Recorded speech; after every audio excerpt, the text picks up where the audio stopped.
अरे तनी साफ साफ बताए जाए का बात बा।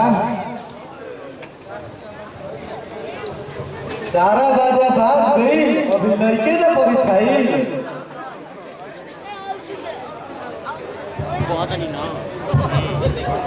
अरे जब अपना बात बता दो तो सब साफ साफ बोलो काहे नहीं कहो। हाँ तो साफ साफ बताओ।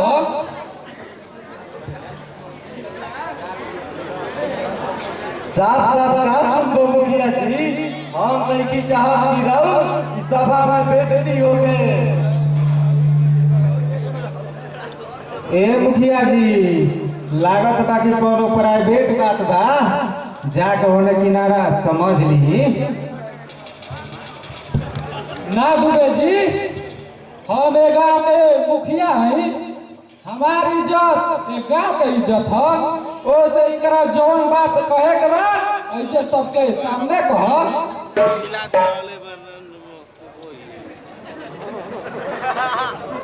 अरे हाँ जौन कहे के बाद ते कह दजा। काहे से कि जब गांव में एगो कुकुर सनक गला तो सारा आदमी कुकुरे के मारेलन। तो सुन ली मुखिया जी, राउर छोटका बेटा बिरजुआ सेठ जी के लड़की के चक्कर में अपन प्राण गवावे पर पड़ल बा। तनी समझा दे ओकरा के, नहीं तो ओकर लाश कोई लेडी में मिली, कोई लेडी में। हमारा भाई के लाश गिरावे से पहले तू अपना कफन के जुगाड़ कर ले कि सारा गाड़ी की तू कतरा मर्डर कर चुकल बा। अगर हमारे भाई के तनिको आ जाए तो हम सब हमसे खानदान के आग लगा दे। शंकर अगर तुम्हारा अपना भाई पर इतना भरोसा बा तो एजा बुला के पूछ लो। अरे जो बोला जाके बेटिया का बुला कर लाओ तू रोज क्यों बता। हम जान के नहीं सब के लिया है। चले चलने की जगह सबसे आगे कहीं आपको बता। हाँ तो चल। और ये भाई वाला क्या कहता तू पानी में पठाना करोगे आउती राय से बाकी रहे। देखिए बात साथ निकली काहे कि हम आओ बकरोलवा जपतिया दोनों आदमी अपना आँखी से देखने वाली जा। रूमा में लाज जुड़ा आगे गांव में रही लड़का।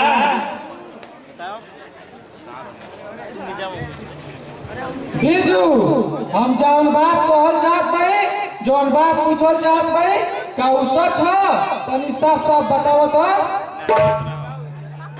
अरे बताओ काहे नहीं थे बड़ा प्यार में सब किधर खाने के बात बतियावत रहे।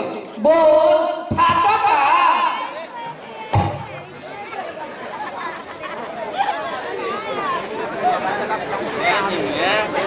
अरे जबरसिया इनकरा खुद बुझाता कि इनकरा ले का पूछल जाता का भाषा देले वाले तू। ए शंकर तू चुप रहो। ई तुहार घर ना हो कि अपन भाई के पार्टी से बोलत बोलो ना। हम अभी एक घड़ी तहार बाबूजी बानी।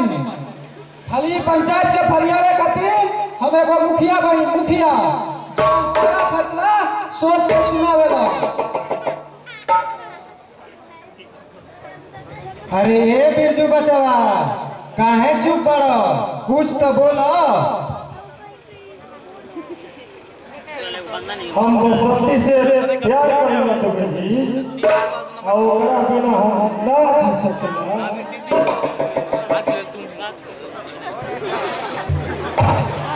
देख लेला ना शंकर, तुहार तो अपन भाई पर भरोसे न रहे। अब तनी समझा दी हो हमनी के चलत बन जा। चलो संगे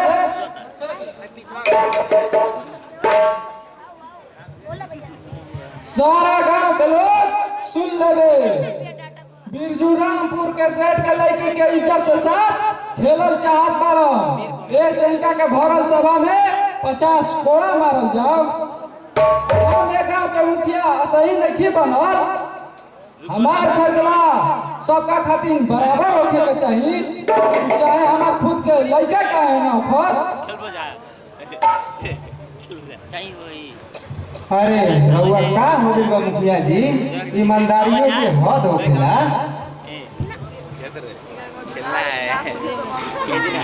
बिरजू के का गलती के सबूत बा।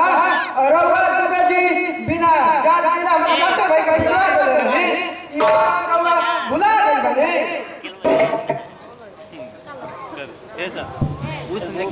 सब कोई फैसला सुन ले लो, बुरा के बात नहीं करत। 4 को नहीं जाए और नवा तुम बोला बनी हमरा के घराव उधर मारे खातिर आदमी नहीं के को देते इतना विश्वास कुल ले बा बजाई ड्रामा खेलना बोल उस किराए में सीरियसली कस्टम बनाओ तो कस्टम अरे का है मुखिया जी, रउआ बाप हनी की कसाई ना है पिटल का रउआ बंद करो हनी।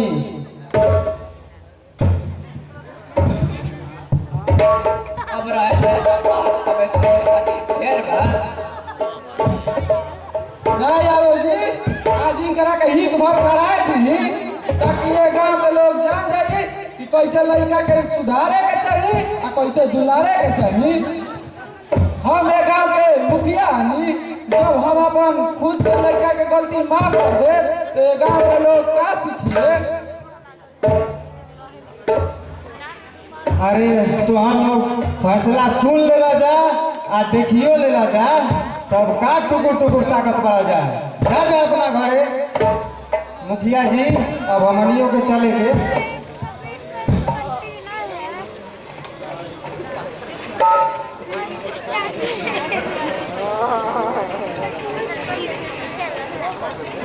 तोहरा काम कइला के का जरूरत रहे बिरजू।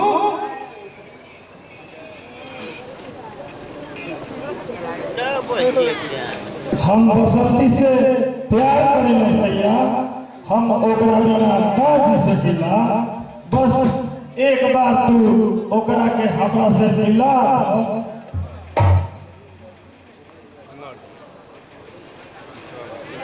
जरूर मिलवाए बिरजू, जरूर मिलवाए। पहले तू अपना भौजी से जाके हरदी रखवा लो।